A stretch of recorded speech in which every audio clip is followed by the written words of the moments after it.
ಧರ್ಮಸಭೆ ಇಂದು ಪರಮ ಪವಿತ್ರ ತ್ರಿತ್ವದ ಹಬ್ಬವನ್ನು ಆಚರಿಸುತ್ತದೆ. ಒಬ್ಬರೇ ದೇವರಲ್ಲಿ ಮೂವರು ವ್ಯಕ್ತಿಗಳಾದ ಪಿತ, ಸುತ ಮತ್ತು ಪವಿತ್ರಾತ್ಮ ನೆಲೆಸಿದ್ದಾರೆಂಬುದು ನಮ್ಮ ವಿಶ್ವಾಸದ ಅತಿ ದೊಡ್ಡ ರಹಸ್ಯ. ಈ ರಹಸ್ಯವನ್ನು ಮಾನವನ ಜ್ಞಾನದಿಂದ ಅರಿತುಕೊಳ್ಳಲಾಗದು. ಕೇವಲ ಆಧ್ಯಾತ್ಮಿಕ ದೃಷ್ಟಿಯಿಂದ ನಾವಿದನ್ನು ನಂಬಬೇಕು. ಮಾನವನ ಜೀವಮಾನದಲ್ಲಿ ಕೇಳುವ ಎಲ್ಲ ಪ್ರಶ್ನೆಗಳಿಗೆ ಉತ್ತರಗಳು ಸಿಗುವುದಿಲ್ಲ. ಅಂದ ಮೇಲೆ ದೇವರನ್ನೇ ಪ್ರಶ್ನಿಸಲು ಸಾಧ್ಯವೇ ಎಂಬುದನ್ನು ಮನಗಾಣುತ್ತಾ ನಮ್ಮಲ್ಲಿರುವ ವಿಶ್ವಾಸವನ್ನು ಕಳೆದುಕೊಳ್ಳದೆ ಆ ತ್ರಯೇಕ ದೇವರಾದ ಪಿತ, ಸುತ ಮತ್ತು ಪವಿತ್ರಾತ್ಮರು ನಮ್ಮ ವಿಶ್ವಾಸದ ಅಸ್ತಿತ್ವ, ನಮ್ಮ ಸೃಷ್ಟಿಯ ಮೂಲಧಾತರು, ನಮ್ಮ ಸಂರಕ್ಷಣೆಗೆ ಆಧಾರ, ನಮ್ಮ ಆದಿ ಅಂತ್ಯಗಳ ಕಾಲ ಋತುಗಳ ಒಡೆಯರು ಎಂಬ ಸತ್ಯವನ್ನು ಅರಿತು ಜೀವಿಸಲು ಬೇಕಾದಂತಹ ವರದಾನಗಳಿಗಾಗಿ ನಾವೆಲ್ಲರೂ ಕೂಡ ದಿವ್ಯ ಬಲಿಪೂಜೆಯಲ್ಲಿ ಪ್ರಾರ್ಥಿಸೋಣ. ಪರಮತ್ರಿತ್ವ ಪ್ರತಿಯೊಬ್ಬ ಕ್ರೈಸ್ತರ ವಿಶ್ವಾಸದ ಅಸ್ತಿತ್ವ. ಪರಮತ್ರಿತ್ವದ ವಿಶ್ವಾಸವೇ ಕ್ರೈಸ್ತ ಧರ್ಮದ ತತ್ವ. ಈ ತತ್ವದಲ್ಲಿಯೇ ಅಡಕವಾಗಿದೆ ನಮ್ಮೆಲ್ಲರ ಜೀವನದ ಮಹತ್ವ. ಇದನ್ನು ಅರಿತು ಬಾಳಿದವರಿಗೆ ಸಿಗುವುದು ಸ್ವರ್ಗ ಸಾಮ್ರಾಜ್ಯದ ಅಮರತ್ವ. ಪರಮತ್ರಿತ್ವ ಮಹೋತ್ಸವವೆಂದರೇನು? ಪಿತ ಮತ್ತು ಸುತ ಮತ್ತು ಪವಿತ್ರಾತ್ಮ ಮೂವರು ವ್ಯಕ್ತಿಗಳಾದರೂ ಒಬ್ಬರೇ ಏಕ ದೇವರೆಂದು ನಂಬುವ ನಮ್ಮ ವಿಶ್ವಾಸದ ಘೋಷಣೆಯೇ ಪರಮತ್ರಿತ್ವ ಮಹೋತ್ಸವ. ಪರಮತ್ರಿತ್ವ ಮಹೋತ್ಸವದ ಮಹತ್ವವೇನು? ಪರಮತ್ರಿತ್ವ ದೇವರ ಇರುವಿಕೆಯ ನಿಗೂಢ ಅಸ್ತಿತ್ವ ರಹಸ್ಯವಾಗಿದೆ. ಪರಮತ್ರಿತ್ವವು ಮಾನವನ ಜ್ಞಾನಕ್ಕೆ ನಿಲುಕದಂತಹ, ಮಾನವನ ಶಕ್ತಿಗೆ ಎಟುಕದಂತಹ, ಮಾನವನ ಆವಿಷ್ಕಾರಗಳಿಂದ ಕಂಡುಹಿಡಿಯಲಾಗದಂತಹ, ವಿಜ್ಞಾನ ತಂತ್ರಜ್ಞಾನಗಳಿಂದಲೂ ವಿವರಿಸಲಾಗದಂತಹ ನಿಗೂಢ ರಹಸ್ಯವಾಗಿದೆ.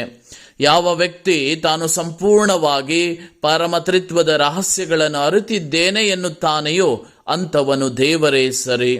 ಎರಡನೇದಾಗಿ, ಪರಮತ್ರಿತ್ವ ಮಹೋತ್ಸವ ದೇವರನ್ನು ಗುರುತಿಸಿಕೊಡುತ್ತದೆ.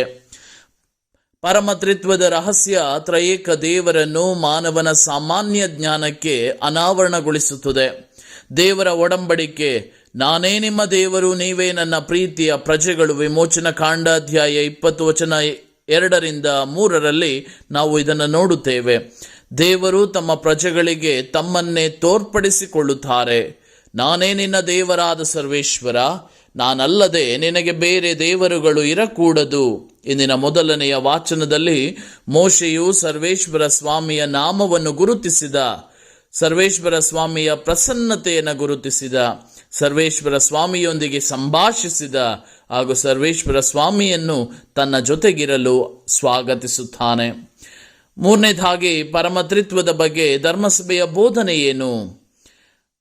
ಪಿತ ಮತ್ತು ಸುತ ಮತ್ತು ಪವಿತ್ರಾತ್ಮರು ಸತ್ಯದಿಂದಲೂ, ಸತ್ವದಲ್ಲೂ, ಸಜೀವದಲ್ಲೂ, ಅಸ್ತಿತ್ವದಲ್ಲೂ ಮತ್ತು ಸ್ವಭಾವದಲ್ಲೂ ಮೂವರು ವ್ಯಕ್ತಿಗಳು ಒಂದೇ ಆಗಿದ್ದಾರೆ ಎಂಬ ಸಿದ್ಧಾಂತವನ್ನು ಧರ್ಮಸಭೆ ಎತ್ತಿ ಹಿಡಿಯುತ್ತದೆ. ಆದುದರಿಂದ ಪರಮತ್ರಿತ್ವವು ಮಾನವನ ವಿಶ್ವಾಸದ ಮೂಲ, ಮಾನವನ ವಿಶ್ವಾಸದ ತಳಹದಿ ಹಾಗೂ ನಮ್ಮ ವಿಶ್ವಾಸದ ನಿಗೂಢ ನಿಧಿ ಪರಮತ್ರಿತ್ವ ದೇವರಾಗಿದ್ದಾರೆ. ಈ ಪರಮತ್ರಿತ್ವವು ತ್ರಯೇಕ ದೇವರ ಐಕ್ಯತೆಯ ಸಂಗಮ.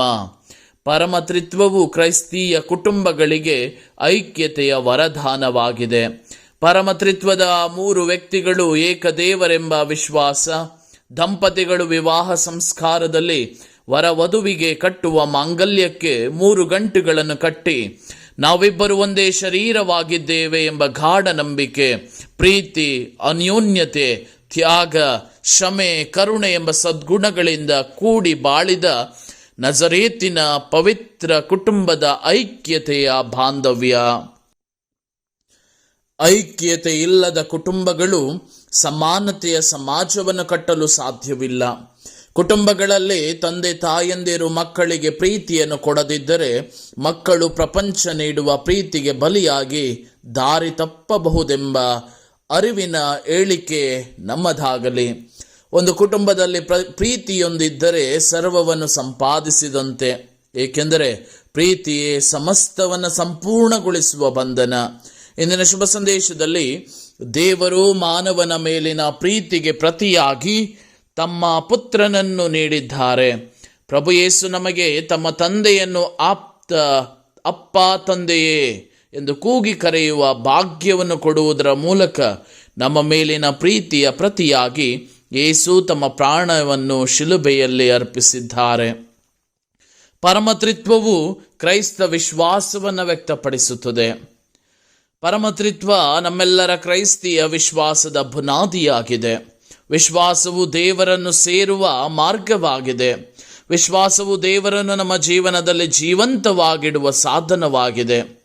ನಮ್ಮೆಲ್ಲರಿಗೆ ಪ್ರಭು ಒಬ್ಬರೇ, ವಿಶ್ವಾಸವೂ ಒಂದೇ, ದೀಕ್ಷಾಸ್ನಾನವೂ ಒಂದೇ, ಸರ್ವರ ತಂದೆಯು ಅವರೇ, ಸರ್ವಶ್ರೇಷ್ಠರು ಅವರೇ, ಸರ್ವರ ಮೂಲಕ ಕಾರ್ಯನಿರ್ವಹಿಸುವವರು ಅವರೇ ಮತ್ತು ಸಮಸ್ತರಲ್ಲಿ ವಾಸಿಸುವವರು ಅವರೇ. ಇದುವೇ ಕ್ರೈಸ್ತಿಯ ವಿಶ್ವಾಸ.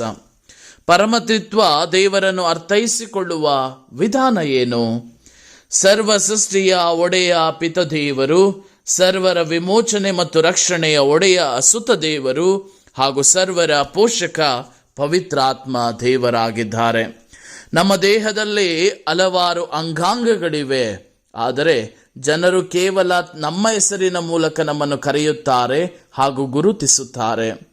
ದಮಸ್ಕಸ್ಸಿನ ಸಂತ ಜಾನರ ಪ್ರಕಾರ ಪ್ರಕೃತಿಯನ್ನು ಬೆಳಗುವ ಸೂರ್ಯ ಪಿತದೇವರಿಗೆ ಹೋಲಿಸಿ, ಸೂರ್ಯನಿಂದ ಹೊರಹೊಮ್ಮುವ ಸೂರ್ಯನ ಕಿರಣಗಳನ್ನು ಸುತದೇವರಿಗೆ ಹೋಲಿಸಿ ಮತ್ತು ಸೂರ್ಯನ ಕಿರಣಗಳಿಂದ ಆಗುವ ಬೆಚ್ಚನೆಯ ಅನುಭವವನ್ನು ಪವಿತ್ರಾತ್ಮ ದೇವರಿಗೆ ಹೋಲಿಕೆ ಮಾಡಲಾಗಿದೆ.